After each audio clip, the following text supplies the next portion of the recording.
자, 보면 3차 방정식이 중근, 중복된 근을 갖게 하는 모든 실수 k의 값의 합을 구해주세요. 모든이라는 표현이 왔으니 중복된 근을 갖게 하는 k는 유일한 한계가 아닌가 봐요. 2개 이상인가 봐요. 괜찮습니까? 그러니까 모든이라는 표현을 썼겠죠.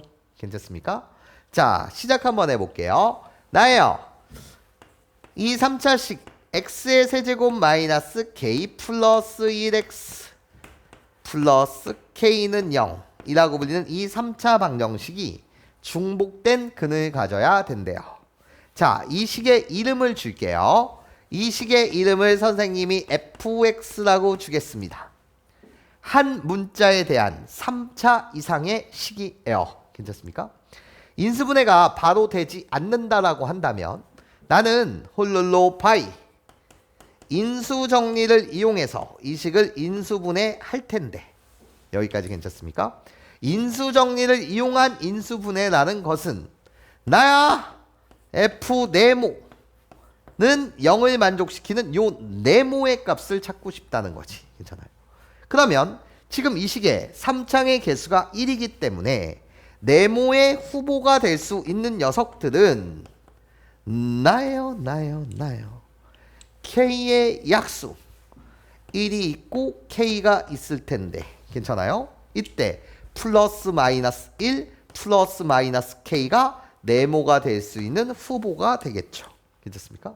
먼저 조사 시작. 나예요. 네모 대신 1을 대입합니다. 1을 대입하시게 되면 1 마이너스 K 플러스 1 X 대신 1을 대입하고 있어요. 플러스 K가 되는데 어머나 첫 방에 됐어요. 괜찮습니까? 너무 좋아요. 이런 거야. 얘를 계산하시게 되면 1 마이너스 1 소거가 되고 마이너스 K 플러스 K는 빵이 된다 이거지. 괜찮아?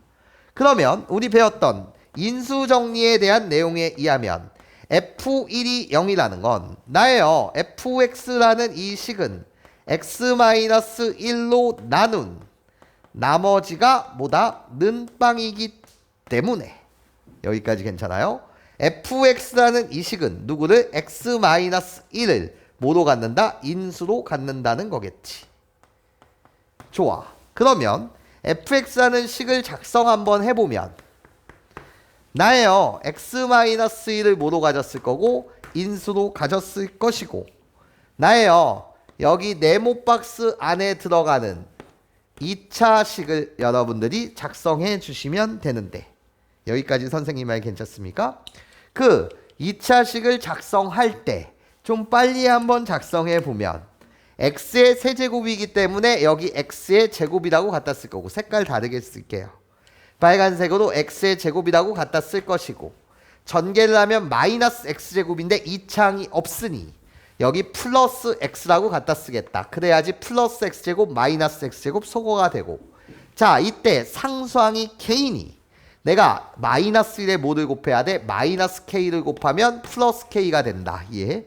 요렇게 빨리 가면 좀 더 좋겠고 자 다시 한번 확인해 보면 뭐를 이용해서? 조립제법을 이용해서 확인 한번 해본다면 나예요. 홀룰로 나눠지는 식의 개수를 갖다 씁니다. 1. 2창의 개수는 없어요. 0.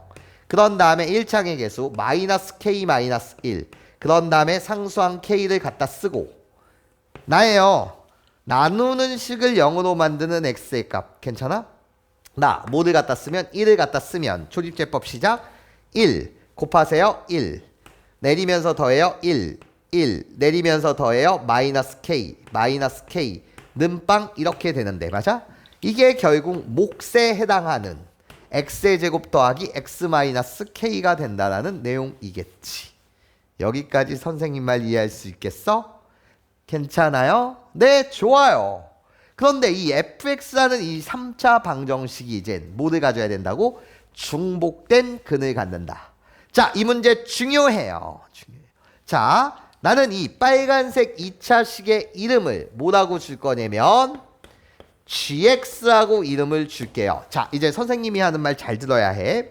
나야 fx는 는 0이라고 불리는 이 3차 방정식은 이미 누구를 근으로 가진 거냐면 1을 근으로 가진 거야. 노란색 부분에서 뭐를 가진 거야? 1을 근으로 가진 거야. 괜찮아?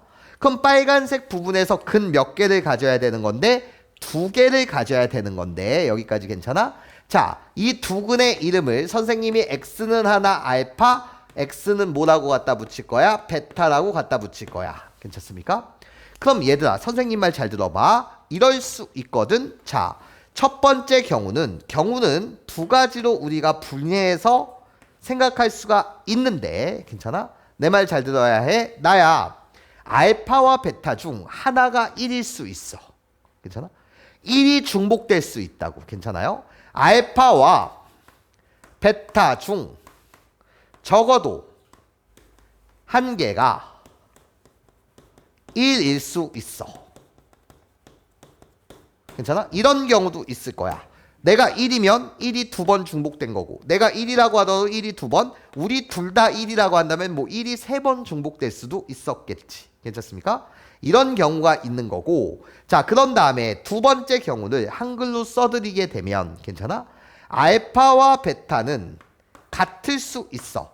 여기서 중복될 수도 있어. 3, 3 뭐 이런 식으로, 5, 5 이런 식으로. 단 알파와 베타라고 불리는 게 1이 아닌 값으로 이해해.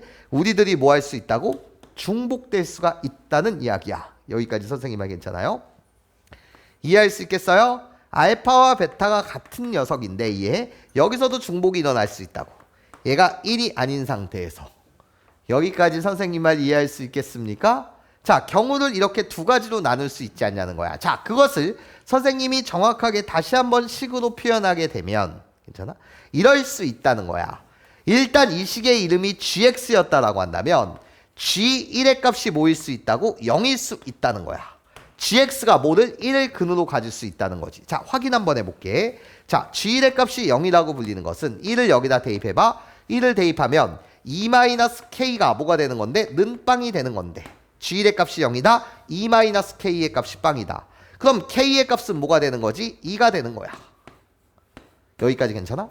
그럼 자, 이 gx라는 식은 어떤 식이 된 거냐? gx라는 식은 k가 2기 때문에 괜찮아요? x제곱 플러스 x 마이너스 2가 된 거야. x의 제곱 플러스 x 마이너스 2가 됐다고. 그럼 이 식은 인수분해하게 되면 x 플러스 2 x 마이너스 1 이렇게 인수분해가 되기 때문에 괜찮아? 결국 이 경우는 x는 1을 근으로 가져요. 괜찮습니까? 근데 빨간색 식에서 다시 x는 1을 근으로 가져요. x는 마이너스 1을 근으로 가져요. 이해해? 이렇게 뭐야? 1이 두 번 중복되었다는 거겠지. 괜찮아? 그렇게 되는 k의 값이 뭐라는 거지? 2라는 거야. 이해? 그런데 이럴 수도 있는 거라고. 어떨 수도 있는 거냐면 빨간색에서 나오는 두 개의 근이 괜찮아요?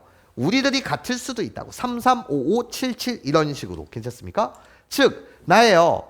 네가 그냥 뭐를 가질 수도 있는 거야? 중복된 근을 가질 수도 있는 거야. 그러면 봐봐. gx의 판별식을 내가 써볼게. 이 빨간색 식이 중복된 근을 갖는다고? 그럼 너에 대한 판별식 어떻게 돼? b제곱 마이너스 4x니까 1 플러스 몇 k가 된다고? 4k. 내가 뭐일 수도 있는 거야? 는빵일 수도 있는 거야.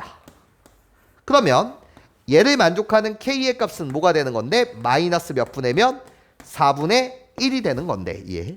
자, k가 마이너스 4분의 1일 때 gx라는 이 식은 어떻게 되는 건데요? 라고 물으신다면 나예요. x의 제곱 더하기 x 그런 다음에 플러스 4분의 1이 된다고. k의 값이 마이너스 4분의 1일 때. 맞아요? 그럼 그때는 이 식은 완전 제곱식이 되지 않냐는 거지. x 플러스 뭐의 제곱? 2분의 1의 전체 제곱이라고 불리는 완전 제곱식이 된다고. 그럼 이때는 fx라는 녀석의 근은 어떻게 되는 거지? x는 1이 근이었어요. 이미. 괜찮습니까? 근데 알파 베타가 뭐가 된다고? 마이너스 2분의 1이 되는 거라고. 알파도 마이너스 2분의 1. 베타도 뭐가 되는 거야? 마이너스 2분의 1. 그러니까 x는 마이너스 2분의 1. 그리고 다시 x는 마이너스 2분의 1. 이게 바로 알파 베타. 우리들이 뭐 됐다는 거지? 중복되었다는 거지. 여기까지 괜찮아? 마이너스 2분의 2라는 뭐를 가질 수도 있다? 중근을 가질 수도 있다라는 내용이야. 괜찮습니까? 이해할 수 있겠어요? 자, 다시 문제를 정리해 볼게. 자, 한 문자에 대한 3차 이상의 식이야. 괜찮습니까? 인수분해가 바로 쉽게 되지 않는다면 나는 뭐를 이용해서? 인수정리를 이용해서 인수분해를 할 거야. 괜찮아? 인수정리를 이용한 인수분해라는 것은 내가 이 식의 이름을 fx라고 준다면 f 네모가 는빵이 되는 이 네모를 찾고 싶은 거야. 괜찮습니까? 그때 네모의 후보는 뭐가 된다고? 일단 상수항의 약수의 플러스 마이너스. 괜찮습니까? 얘가 후보가 되는 거야. 여기까지 선생님 말 괜찮죠? 그런데 내가 1을 대입하는 그 순간 이미 빵이 됐어. 그럼 fx라는 식은 x-1을 인수로 가질 것이고 이해해? 난 인수분해하고 있어. 요 2차 식을 조립제법을 통해서 찾아낼 수도 있고 선생님처럼 그냥 좀 빠르게 찾아낼 수도 있을 거야. 하여튼 여기까지 왔다 이거야. 괜찮습니까? 그럼 이 내용이 이제부터 훨씬 중요한 내용이야. 자, 어떤 내용이 중요한 거냐? 이 3차 방정식은 중복된 근을 가져야 된대. 이해해? 근데 이미 뭐라는 근을 가졌다고? 1이라는 근을 가졌다고. 이해해? 그러면 빨간색에서 나오는 두 근의 이름을 내가 알파 베타라고 한다면 괜찮습니까? 둘 중에 적어도 한 개가 1일 수도 있지 않냐라는 거야. 이해해? 1이 중복될 수도 있지 않냐는 거지. 이 첫 번째 케이스는 그 중근의 정체가 1일 수도 있다라는 거지. 이해해? 알파와 베타 중 적어도 하나가 2라고 한다면 1이라는 근이 중복될 수도 있다. 근데 이럴 수도 있는 거잖아. 1이 중복되는 것이 아니라 알파와 베타의 값이 같아서 1이 아닌 값수 3, 3이면 3, 3, 5면 5 이렇게 같아서 알파, 베타 우리들이 같은 존재야. 그래서 중복될 수도 있다는 거지. 여기까지 선생님 말 괜찮아요? 그럼 일단 1이라는 근이 중복되려면 빨간색이 이 노란색 1을 근으로 가져야 되니 예. G의 값이 0이에요. 괜찮아? 빨간색은 1을 근으로 가져야 돼요. 그때 K의 값을 구한 거고 확인까지 한번 해본 거야. 예. 어떤 모양이 되는지. 예. 1이라는 중복된 근을 갖고 마이너스 2라는 한 실근을 갖는다 라는 걸 확인 한번 해본 거고 나예요. 얘는 1이 아닌 다른 근으로 중복될 수 있다. 그래서 GX가 중근을 가지려면 판별식이 는빵이어야 되니까 그때 K의 값을 구한 거야. 괜찮습니까? 그래놓고 뭐까지 확인한 거지? 확인 한번 해본 거지. K의 값이 마이너스 4분의 1이었을 때는 괜찮습니까? 뭐라는 마이너스 2분의 2라는 중복된 근을 갖는다. 괜찮습니까? 요렇게 몇 가지 두 가지로 케이스 분류해야 된다라는 게 엄청 중요한 내용이었어요. 괜찮습니까? 그럼 이때 K의 값 구했고요. K는 2라고. 이때 K의 값 뭐라고 구했어요? 마이너스 4분의 2라고 구했어요. 우리들의 합을 묻고 있으니. 자, 답은요. 우리들의 합 몇이 된다고요? 4분의 7이 되겠다. 네, 그런데 내용으로 이렇게 두 가지로 케이스 분류됩니다. 이 내용 엄청 중요한 내용이었어요.